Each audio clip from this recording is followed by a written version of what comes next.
Better Call Saul Season 6 episode review video. Before I get into that, though, pretty important.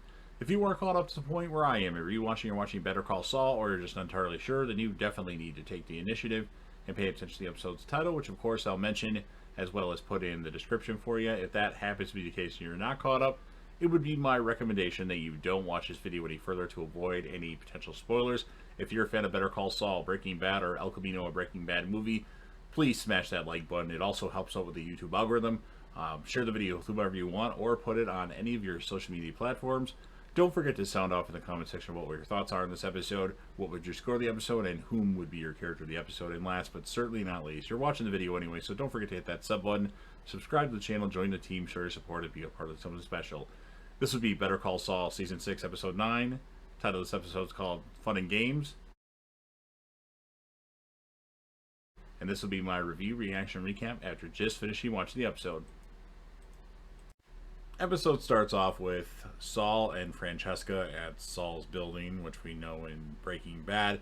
It's almost done, just a few finishing touches on it, like signs and whatnot. Kim is doing her usual work at the courthouse, doing fine. Nothing seems out of the ordinary. Nothing seems to be bothering her. Mike and his guys are doing the blood cleanup at Jimmy and Kim's place.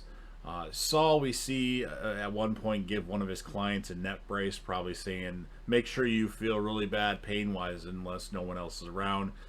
Jimmy and Kim eventually return home, and everything looks good as new. Nothing looks like somebody was murdered there, and they got their new fridge too, which is nice. We see Mike, he burns all the Polaroids that were on the back of that hanging picture. Gus goes to visit Danielato, who's with Juan Bolsa, Hector Salamanca, and the Salamanca twins. And what happens there is basically, we know this is what Lalo said to Hector, supposedly this and this. We know, in the end result, Danielato actually doesn't think that Gus is trying to sabotage the business, which makes Hector Salamanca livid, and he just rings his bell over and over and over again. And the Salamanca twins kind of look puzzled, like, huh? But hey, They found a body, what they thought was Lalo's body, and the dental records match. So how are they supposed to know? They thought Lalo was really dead and that Hector was just imagining Lalo getting in touch with him. And Danielato says he looked into Gus's eyes, and he actually did see hate. A little bit is okay, but just don't forget who the boss is. And then Gus returns home. He checks in with Mike. Gus is told that they kind of bought the whole story with Howard Hamlin, that he's missing. The case won't be closed, but they're not really looking for him all that much at the moment. And the lawyers, Jimmy and Kim, are doing fine. And then Gus asks when they can resume finishing the super lab, and Mike mentions that they'll need a new engineer. And Gus is like, okay, that's fine. And then Gus has a drink with somebody, and honestly, I didn't catch who it was. It seems like my sound is off, so I don't know how significant that scene was. I'm going to go back and watch the episode eventually, just so I didn't miss anything. Or maybe I don't know who it was, and I should know, but I don't know. I don't know, but I didn't catch maybe that was the new engineer, possibly. Person that he wanted to be the new engineer, I don't know.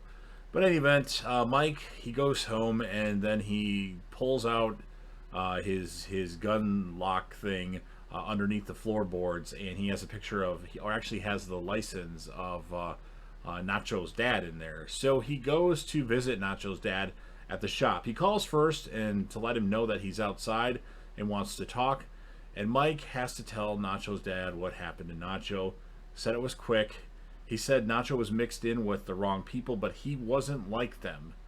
And Nacho's dad listens to this. He kind of understands, but he gets mad at Mike because Mike says there will be justice. And he's like, you gangsters and your justice. And he's just upset. So at least he got closure. I don't know if we'll see him again, but that was interesting. And then we see Kim and Jimmy. They go to HHM. It's kind of like Howard's wake, even though there's no body. And Jimmy notices first at the elevator that there's a new trash can. I'm surprised he didn't beat it up in this episode, because that's typically what he does, the HHM trash cans. And then Jimmy and Kim talk to Swikart, and he tells them that HHM is downsizing, and they'll eventually be changing their name to Bruckner Partners. I don't know if that's any significance. That doesn't ring a bell, but there's probably something in Breaking Bad, Brookner Partners, that I don't remember that I'm sure some of you will let me know in the comments section. And then next, Jimmy and Kim talk to Cliff and Cheryl. Cheryl mentions how Jimmy, or mentions to Jimmy what Howard was telling her about how he was pulling these pranks on him and stuff to annoy him and piss him off. And Jimmy says he didn't leave HHM on the best of terms, and he was always upset that Howard had the respect of Chuck, his brother, of course. And Cheryl says she knows that Howard wasn't on any drugs. It doesn't make any sense. And then Kim steps in and says, I know it's not my place, but, but when I was at HHM like a year, I don't remember what time period she said, she went into Howard's office because she saw the light on, and Howard was snorting or sniffing something. She just left, she says, and it never got brought up again. And she didn't want to tell anybody, and this is the first time she's mentioned it. And Cheryl doesn't really believe it. She doesn't care, and then she gets upset and walks away from Cliff, Jimmy, and Kim. And then Jimmy and Kim leave. Jimmy tells Kim, I know that was tough. Let the healing begin. And then when Kim's at her court hearing the next day, Kim wants to withdraw from a case. Kim doesn't want to give the judge a reason why she wants to do it to leave the case, and then the judge pushes her like, I want you to argue why I should let you off this case. And then Kim finally says that to the judge she's no longer an attorney, as she gave her notice to the bar 2 hours ago. Whoa, okay. And then Jimmy comes home and confronts Kim about what she's done. Kim says it's already done. Jimmy says what's done can be undone.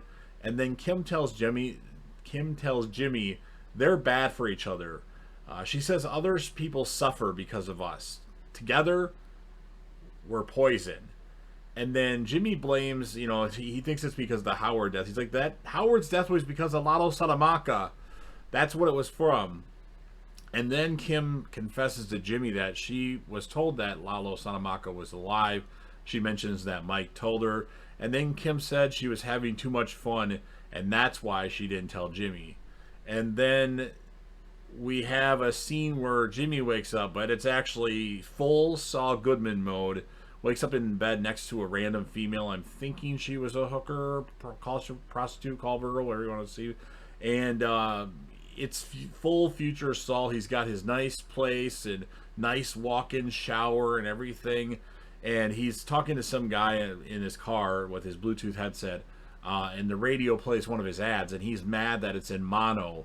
The spot is in mono instead of stereo, so that pisses him off. So he says he's going to sue the people with that if they don't fix it. And then the episode ends with Saul in his office, and he calls someone and says, let justice be done, the Lavins fall.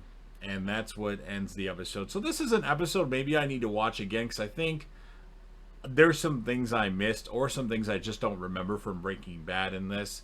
As far as a score this episode, some of you may give this a really high score. I thought some of the things were kind of like, they lasted a long time. It was kind of like, okay, let's get to what's going to happen here.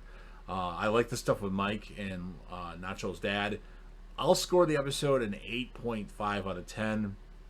And upon a rewatch, which I will do probably within the next week, I might raise my score depending on if I catch anything that I didn't catch. The character of the episode, well, I was kind of confused at first. Initially, I was going to give it to Gus, but then he was only featured in the beginning with the whole stuff with the cartel people. I'm going to give the episode score, or the character of the episode, to Kim Wexler, because obviously Kim had a really big moment at the end of the episode. Now, where does Kim go from here? Or are they done with that story? Is now Better Call Saul Goodman at his place in... There's still 4 episodes left, so I'm not exactly sure if we're going to go back to, the Kim stuff and all that, but who knows. So, yeah, you've heard what I have to say. Now I'm going to repeat it, even though you already know. If you're a fan of Breaking Bad or Better Call Saul or El Camino Breaking Bad movie, go ahead and smash that like button. That does really help out with the YouTube algorithm. Share the video with anybody that you want or any of your social media platforms. Don't forget to sound off in the comments section about what your thoughts are on this episode of Better Call Saul. The stuff that I missed, if you know what they're talking about, please leave that in the comments section, especially the guy that was drinking the wine with Gus at the bar. I think it was wine or champagne or something like that. If he's of significance, That would be good to know. And then the new name for HHM that Swikart said, what was it? I can't remember where it is now. Bear with me here. Bruckner Partners. If you know what that means, let me know in the comments section. Score the episode, what would you rate it, and your character of the episode. And then last but certainly not least, don't forget to hit that sub button. You're watching the video anyway. Subscribe to the channel, join the team, show your damn support, and be a part of something special. And JDev will return.